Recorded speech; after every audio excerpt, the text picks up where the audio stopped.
Baldur's Gate 3 was the game of the year for 2023, as we all well know, beating out great titles such as Alan Wake 2, Spider-Man 2, Hogwarts Legacy, which wasn't even nominated, and of course, the game of the generation, Starfield. Game of the generation.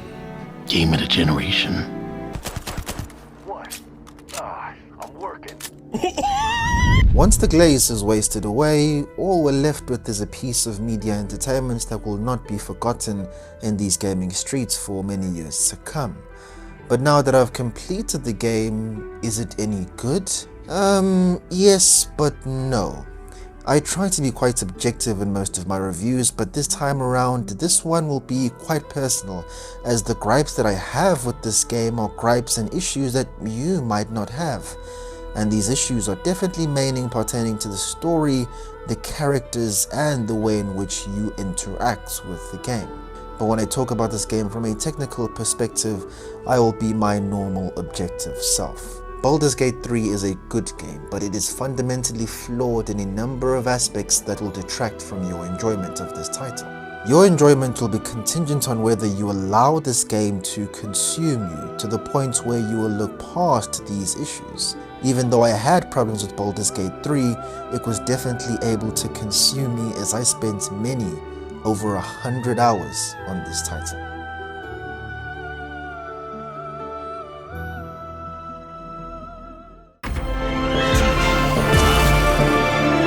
Why? Lady Shah commanded me. Abomination. This is your end. Now you're talking. After all that, I think I'll need a drink in each hand and a third on the table.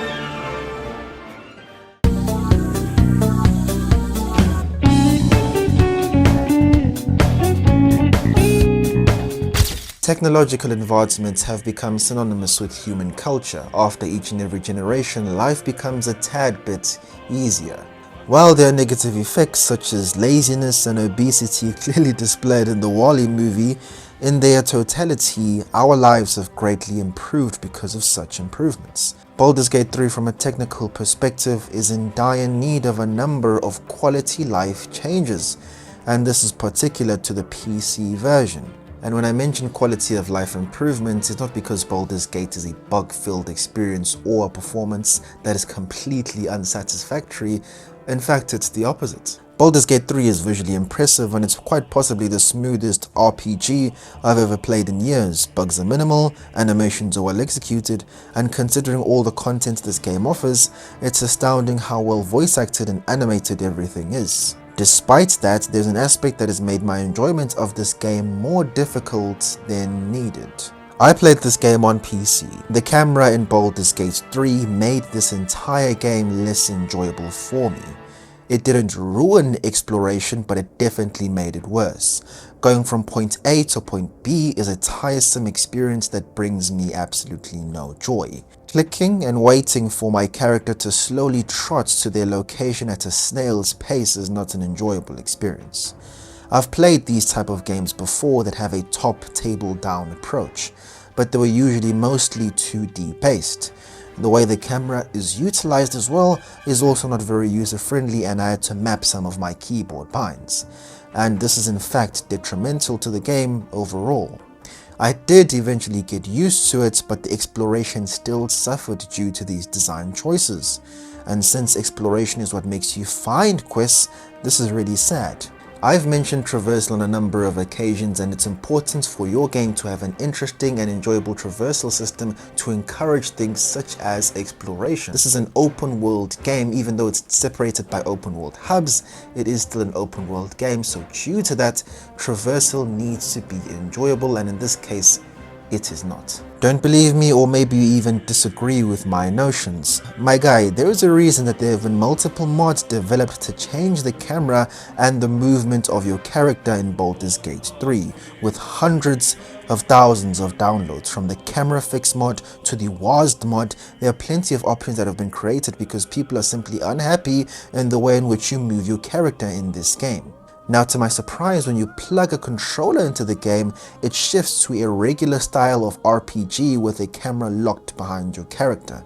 So if you're currently playing Baldur's Gate 3, maybe it's your first few hours, and you aren't happy with the way the camera is orientated, maybe plug in your controller and you'll be able to play a more conventional gameplay style that somewhat fixes this camera solution. Baldur's Gate 3 has the best turn-based combat I've ever experienced. This game is a tactical masterpiece. You can use your environments to defeat your enemies, and your team synergy will definitely matter.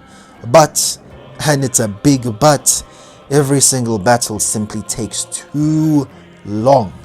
Looking at my footage, especially in the early game, I would fight a gang of goblins or a goblin boss for over 45 minutes. 45 minutes. One encounter, one skirmish, and not all of these are even important battles. And that's assuming that you win the battle at all. If you lose that battle perhaps twice in a row, you're going to be there for about a feature film.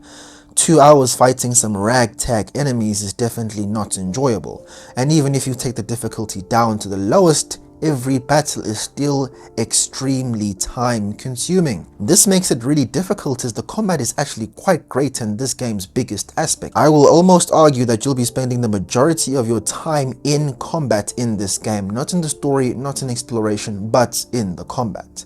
But the thing is, each skirmish was so long in Act 1, I was frustrated that I couldn't get to the story content I was also longing for. Like, I'll give you a simple example. I wanted to get away from the goblin hideout and return to complete the quest. The thing is, I didn't want to fight all the enemies that were laying outside. I just wanted to get back to Helsen and complete my quest. But once I got outside, I realized that okay, all the goblins are now aggro and now they want to attack me, and now I have to spend another 30 minutes before I can continue the narrative in which I want to interact with.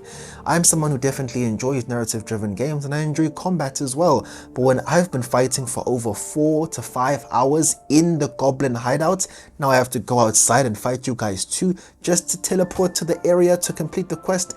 Dude, I'd had enough at that point, and I was like, bro, enough is enough, let me complete the quest. Now, I say all of that, but when you do finally get to the story content, for me personally, it was a hit or miss.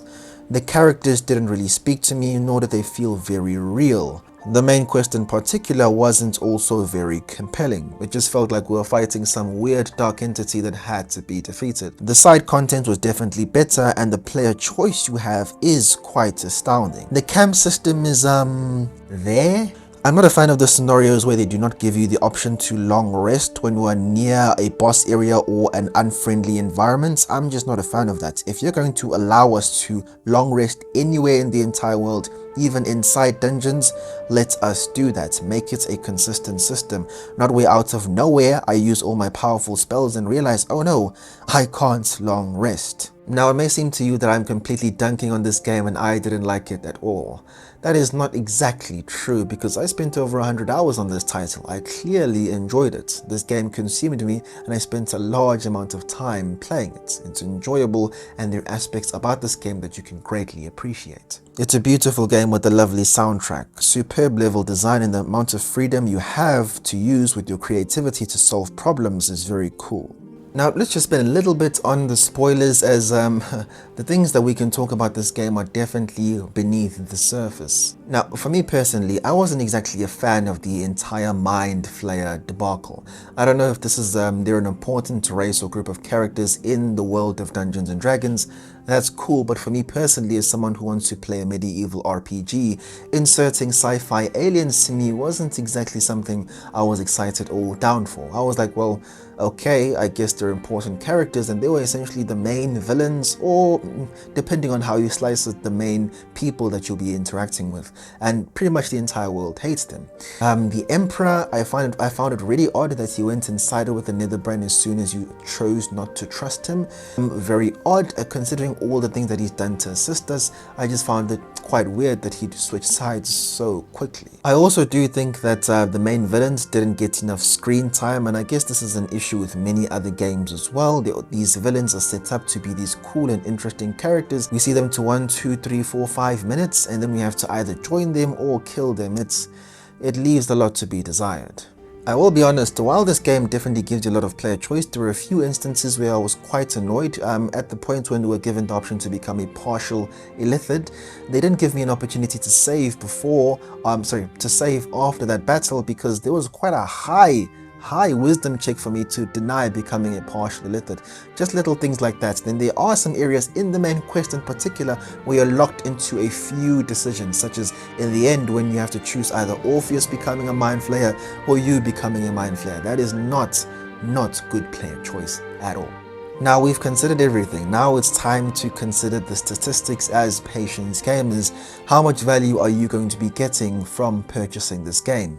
Is Baldur's Gate 3 a good value proposition? I would definitely have to say yes. So let's look right into how much gameplay time you'll be getting from playing Baldur's Gate 3. Looking at how long to beat, you'll be getting 112 hours if you do the main story content and some of the side content, which I would definitely recommend to you, as your companions consist of the most interesting content Baldur's Gate 3 has to offer, as the main quest in my personal opinion isn't all that great. Now, how much is Baldur's Gate 3 going to be hurting your pockets?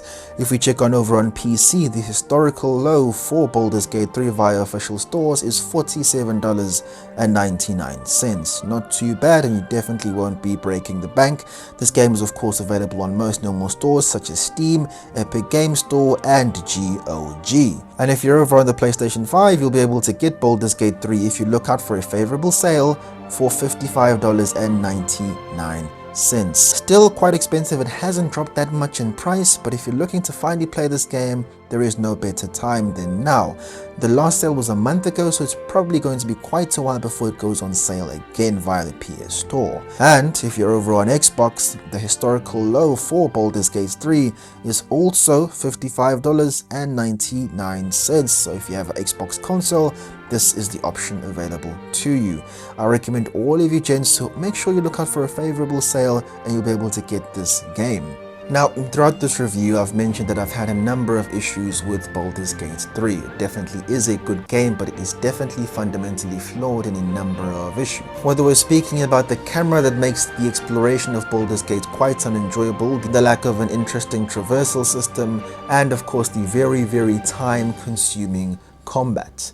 The things that I've mentioned on the story, for me personally, I wasn't a fan of the main quest, and I wasn't a huge fan of the characters in which were implemented in Baldur's Gate 3, but depending on who you are, you can find great enjoyment from the story and from these characters. For me personally, these characters just didn't do it for me, like at all. Like, dude, and you might find this as an insult, but I actually had more connection with some of the characters in The Outer Worlds by Obsidian than I did in Baldur's Gate 3, even though these characters are better developed, look better animated, everything's better here, but for me they just didn't speak to me, and that's just a personal opinion. Baldur's Gate 3, in my personal opinion, gets a 7 out of 10. It's a good game.